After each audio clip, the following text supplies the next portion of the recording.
ಎಲ್ರಿಗೂ ನಮಸ್ಕಾರ. ಇವತ್ತು ಒಂದು ಸಿಂಪಲ್ ಆಗಿ ಸೊಪ್ಪಿನ ಹುಳಿ ಹೇಗೆ ಮಾಡೋದು ಅಂತ ತೋರಿಸ್ಕೊಡ್ತಿದ್ದೀನಿ. ಇಲ್ಲಿ ನಾನು ಒಂದು ಕಟ್ಟು ಹಸಿರು ದಂಟಿನ ಸೊಪ್ಪು ಹಾಗೂ ಒಂದು ಕಟ್ಟು ಕೀರೆ ಸೊಪ್ಪು ತಗೊಂಡಿದ್ದೀನಿ. ಇದ್ರ ಜೊತೆ ಅರ್ಧ ಕಟ್ಟು ಸಬ್ಸಿಗೆ ಹಾಗೂ ಅರ್ಧ ಕಟ್ಟು ಪಾಲಕ್ ಕೂಡ ಸೇರಿಸ್ಕೊಂಡಿದ್ದೀನಿ. ನೀವು ಯಾವುದೇ ಸೊಪ್ಪು ತಗೊಳ್ಳಿ, ಅದ್ರ ಜೊತೆ ಸಬ್ಸಿಗೆ ಹಾಗೂ ಪಾಲಕ್ ಸೊಪ್ಪು ಹಾಕೋದ್ರಿಂದ ಹುಳಿ ಆಗಿರ್ಲಿ ಮಜ್ಜಿಗೆ ಹುಳಿ ಆಗಿರ್ಲಿ ಒಳ್ಳೆ ರುಚಿ ಕೊಡತ್ತೆ. ಈ ಸೊಪ್ಪನ್ನೆಲ್ಲ ಚೆನ್ನಾಗಿ ತೊಳ್ಕೊಂಡು ಸಣ್ಣಗೆ ಹೆಚ್ಚಿ ಒಂದು ಪಾತ್ರೆಗೆ ಹಾಕೋತಾ ಇದ್ದೀನಿ. ಇದ್ರ ಜೊತೆ ಒಂದು ದಪ್ಪ ಗಾತ್ರದ ಈರುಳ್ಳಿ ಹಾಗೂ ಒಂದು ಟೊಮ್ಯಾಟೊನ ಕೂಡ ಸಣ್ಣಗೆ ಹೆಚ್ಕೊಂಡು ಅದ್ರ ಜೊತೆ ಹಾಕೊಂಡು ಮುಳುಗುವಷ್ಟು ನೀರು ಹಾಕಿ ಬೇಯಕ್ಕೆ ಇಟ್ಕೋತಾ ಇದ್ದೀನಿ.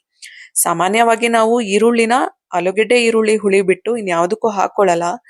ಈ ಸೊಪ್ಪಿನ ಹುಳಿಗೆ ಹಾಕಿದ್ರೆ ರುಚಿ ಚೆನ್ನಾಗಿರತ್ತೆ. ಒಂದ್ಸಲ ಟ್ರೈ ಮಾಡಿ ನೋಡಿ. ನಂತರ ಒಂದು ಕುಕ್ಕರ್ಗೆ ಒಂದು ಬಟ್ಲು ತೊಗರಿಬೇಳೆ ಹಾಗೂ ಅರ್ಧ ಬಟ್ಲು ಒಣ ಹಲಸಂದೆ ಕಾಳು ಕೂಡ ಹಾಕೊಂಡು ಚೆನ್ನಾಗಿ ತೊಳ್ಕೊಂಡು 4-5 ವಿಜಿಲು ಕೂಗಿಸ್ಕೊತಾ ಇದ್ದೀನಿ. ನಂತರ ಒಂದು ಮಿಕ್ಸಿ ಜಾರ್ಗೆ 1 ಕಪ್ಪಷ್ಟು ಹಸಿ ತೆಂಗಿನಕಾಯಿ ತುರಿ, ಒಂದು 2-3 ಚಮಚ ಹುಳಿ ಪುಡಿ ಹಾಕಿ ಅದು ಕೂಡ ರುಬ್ಕೊಂಡು ಈ ಬೆಂದಿರೋ ಸೊಪ್ಪು ಜೊತೆ ಹಾಕಿ ಚೆನ್ನಾಗಿ ಕೈ ಆಡ್ಕೊತಾ ಇದ್ದೀನಿ. ನನ್ನ ಹುಳಿ ಪುಡಿ ರೆಸಿಪಿನ ಹಿಂದಿನ ವಿಡಿಯೋದಲ್ಲಿ ಅಪ್ಲೋಡ್ ಮಾಡಿದ್ದೀನಿ. ಇಂಟ್ರೆಸ್ಟ್ ಇರೋರು ಚೆಕ್ ಮಾಡ್ಕೊಳ್ಳಿ. ಡಿಸ್ಕ್ರಿಪ್ಷನಲ್ಲಿ ಕೂಡ ಲಿಂಕ್ ಹಾಕಿರ್ತೀನಿ, ಅಲ್ಲೂ ಕೂಡ ಚೆಕ್ ಮಾಡ್ಕೊಳ್ಳಿ.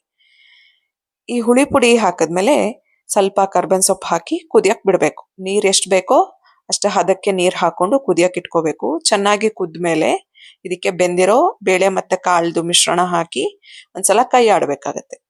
ಚೆನ್ನಾಗಿ ಕುದಿಬೇಕು. ಅದು ಕುದ್ಮೇಲೆ ಇದಕ್ಕೆ ರುಚಿಗೆ ತಕ್ಕಷ್ಟು ಉಪ್ಪು, ಹುಣಸೆ ರಸ ಮತ್ತು ಸ್ವಲ್ಪ ಬೆಲ್ಲ ಹಾಕಿದ್ರೆ ಆಯಿತು. ಇದಕ್ಕೆ ಲಾಸ್ಟಲ್ಲೊಂದು ಎಣ್ಣೆ, ಸಾಸಿವೆ ಮತ್ತು ಇಂಗಿನ ಒಗ್ಗರಣೆ ಕೊಟ್ಟರೆ ಹುಳಿ ರೆಡಿ. ಇದು ಅನ್ನಕ್ಕಾಗಲಿ ಮುದ್ದೆಗಾಗಲಿ ಒಳ್ಳೆ ಕಾಂಬಿನೇಷನ್ನು. ತುಂಬಾನೇ ಚೆನ್ನಾಗಿರುತ್ತೆ. ಟ್ರೈ ಮಾಡಿ ನೋಡಿ. ಮತ್ತೆ ನೀವು ಸೊಪ್ಪಿನ ಹುಳಿ ಅಥವಾ ಸೊಪ್ಪಿನ ಸಾಂಬಾರ್ ಹೇಗೆ ಮಾಡ್ತೀರಾ ಅಂತ ಕಮೆಂಟಲ್ಲಿ ತಿಳಿಸಿ. ನೀವು ಇನ್ನೇನೇನು ಸೊಪ್ಪಲ್ಲಿ ಯೂಸ್ ಮಾಡಿ ಮಾಡ್ತೀರಾ ಅನ್ನೋದು ಕೂಡ ತಿಳಿಸಿ.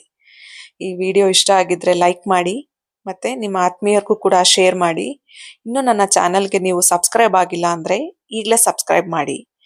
ಮುಂದೆ ಬರುವ ವಿಡಿಯೋಗಳಿಗೆ ಹೀಗೆ ಸಪೋರ್ಟ್ ಮಾಡ್ತಾ ಇರಿ. Thank you so much.